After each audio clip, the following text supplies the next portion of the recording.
This is Greg Doerfler with Open Source Skateboards, and I'm going to show you how to nose grab.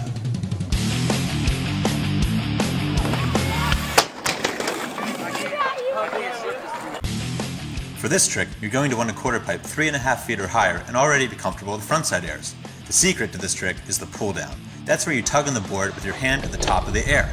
This lines up your board on the way down and ensures the back wheels clear the coping. More on this in a minute. Has it been a minute? No. So you're going to approach the quarter pipe at a bit of an angle like you would for a typical frontside air and really pop up.